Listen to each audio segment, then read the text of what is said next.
have sent me pictures. This is a common theme. Therapists working with satanically abused people, trying to get their minds and, back after all this abuse, and sexually abused people that have been in these mind control projects.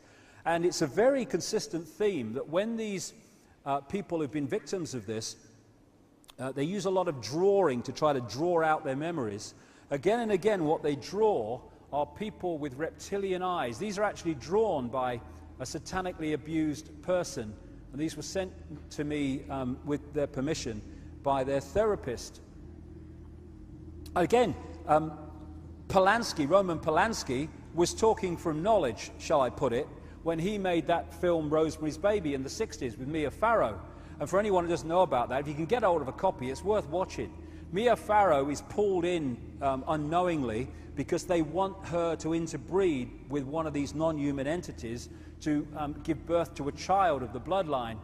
And this satanic group get hold of her and they put her under mind control, and they, you know, impregnate her and stuff.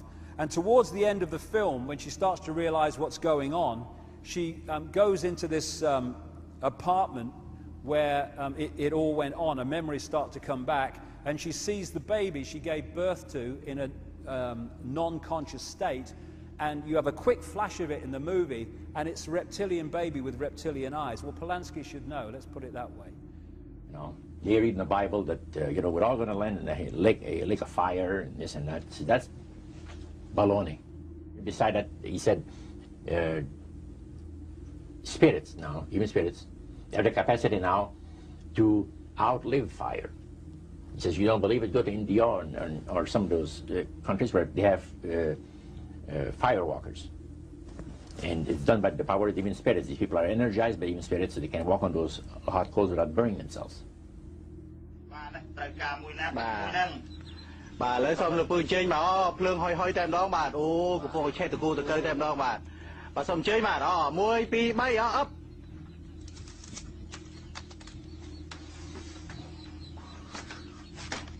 ខ្ញុំតន់តែពីណាហើយចង់ដឹងមើលតើវាពេញមាត់ខាំបាទអូ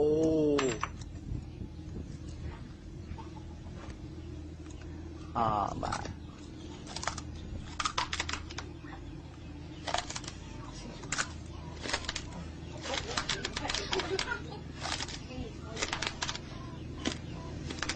ឃើញហ៎បាទអូ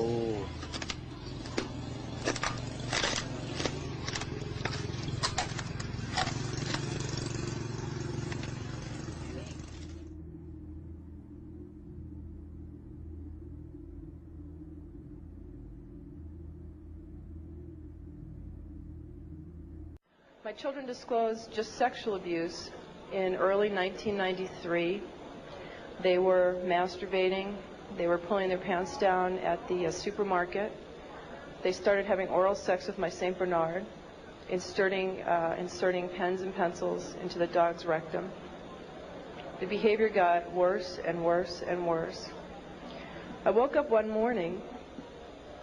I don't usually talk about this stuff. I woke up one morning to the bread, you know, the butcher block that you cut bread on, because I'm a vegetarian, so it wasn't a butcher block.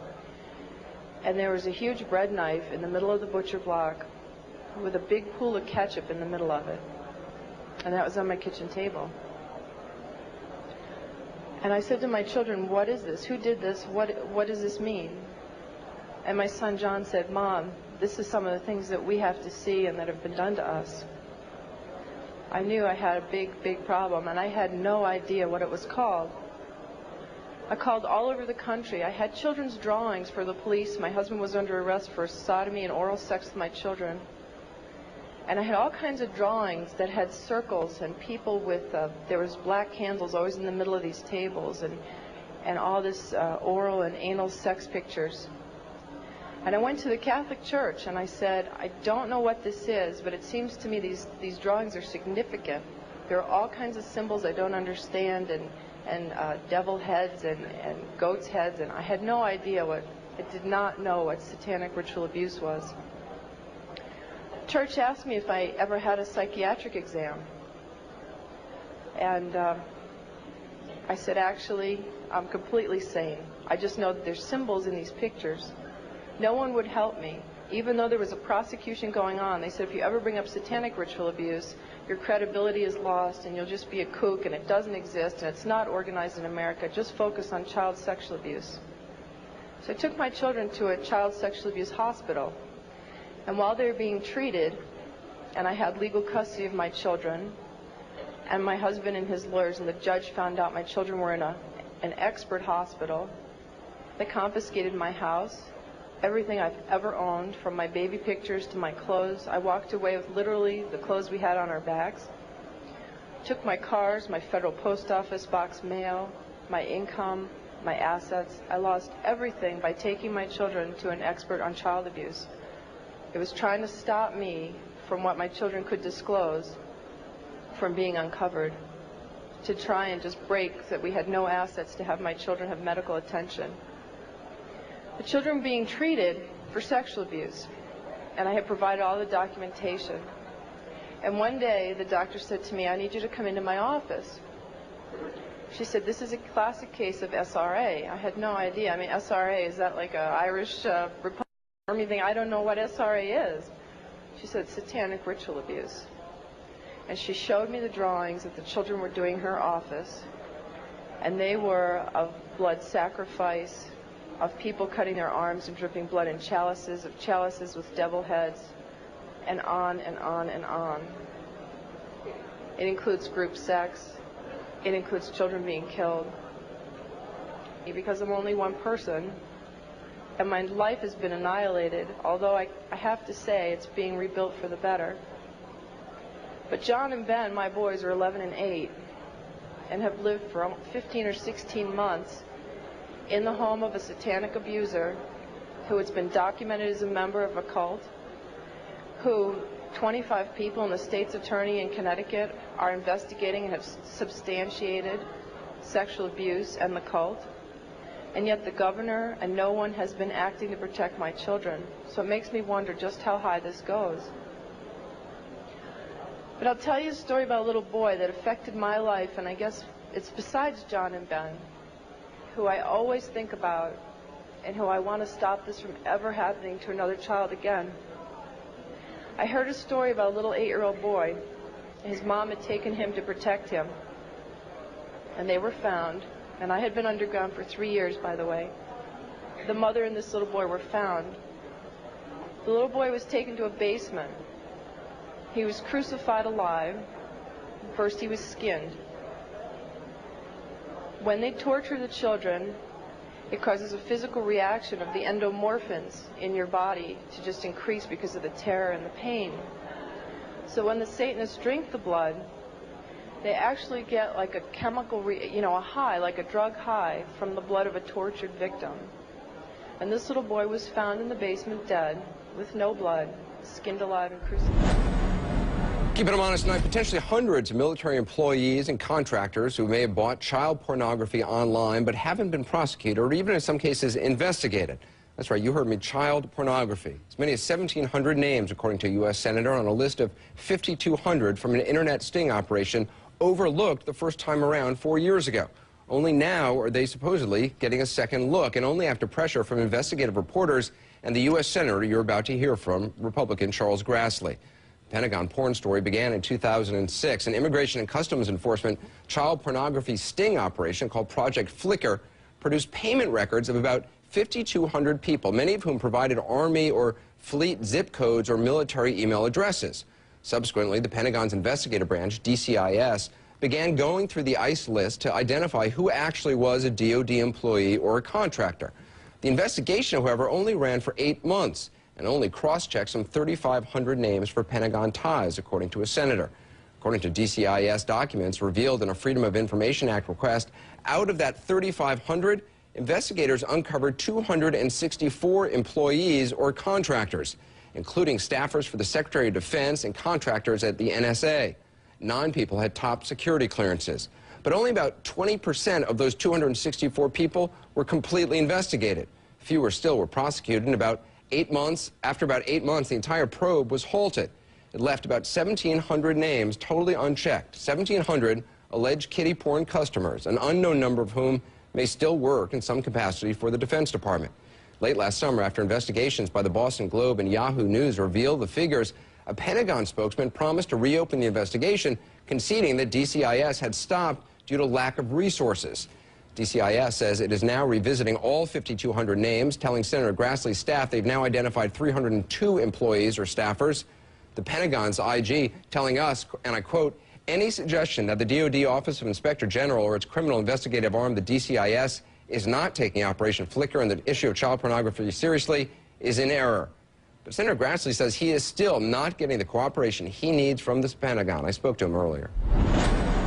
Senator Grassley, you were told that 5,200 Defense Department employees had allegedly purchased child porn, and yet you're saying only 3,500 of those names were cross-checked by a defense investigator to see if they were really DoD personnel. That's mind-boggling. Why weren't all of them cross-checked?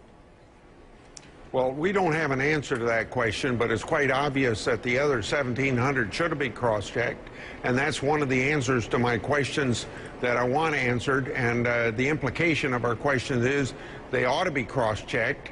We ought to find out, because we're talking about not just general pornography here. We're talking about child pornography, and child pornography, taking that down is a crime, and also there's an added factor here, considering the fact that there's a lot of secured information, national security information that the world shouldn't know, that a lot of times foreign operatives will use this sort of criminal activity to blackmail to get information. So there's a lot of things here that are involved because it's a Defense Department issue as opposed to any other department of government. Right. I mean, sir, if your numbers are correct, 1,700 people out there who allegedly purchased child porn, we don't know if they were ever cross-checked or investigated, right? That's true, and there's been some other names in the hundreds where there's the names have actually been given out that we don't know what's going to be done about them. Now, there's some reason to believe that it's a criminal act. It's been so far since it's happened that they could be stale. Maybe you can't have criminal prosecution, but we would be looking at administrative action to be taken against these people. And I want to know who they are and what administrative action's being taken. Yeah, because what's even more startling is that of the 302 people confirmed as DoD personnel or contractors, only 70 of them were actually investigated. How is it possible that all of them weren't investigated? Well, here's, I think, the thing that overrides everything you just asked, and that is we ask criminal investigators in the Division of Defense that does that, the extent to which supervisors of these people knew that this was going, and the criminal investigators couldn't even answer that question for us when we had a briefing from them. So wait a minute, so you're saying we don't even know if the supervisors of these people were told that their employees may have downloaded child porn? That's the question that my staff asked of the criminal investigators, and they could not answer the question whether or not supervisors had been informed of this. And if supervisors don't know about it, it's a bad environment that things like this can happen in the first place, and worse, that it's a criminal act when things are downloaded. Until you started raising this issue, this investigation was closed by the Defense Department. They only investigated for about 8 months. Do you think the Pentagon just didn't take this seriously? Well, it's quite obvious that they didn't take it seriously, because it wasn't only that I was asking the questions. It wasn't until it started getting questions from people like you who are journalists that this got their attention, and we got any consideration and reopening of this in the first place. Well, one of your staffers told us that getting information from the Defense Department on this has been like pulling teeth. Is that how you describe it? Yeah. Oh, I've been involved in oversight of the Defense Department for almost all the years I've been in the United States Senate, and it's very difficult to get answers from a lot of bureaucracies, but it's quite more difficult in the Defense Department. Senator Grassley, I appreciate your time. We'll continue to follow this. Thank you. Okay, thank you very much.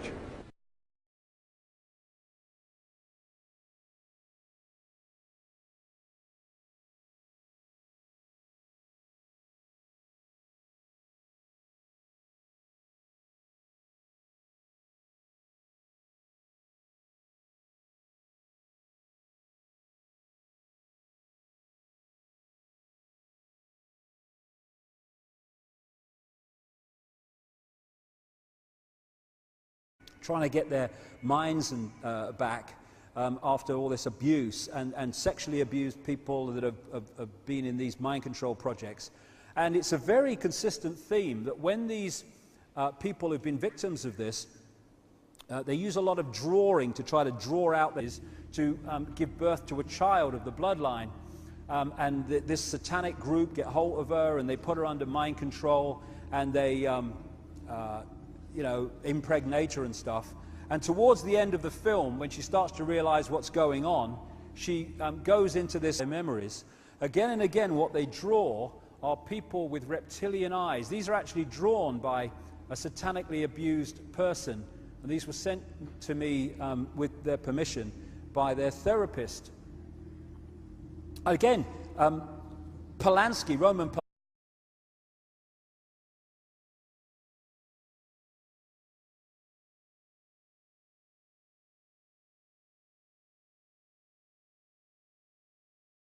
have sent me pictures. This is a common theme. Therapists working with satanically abused people.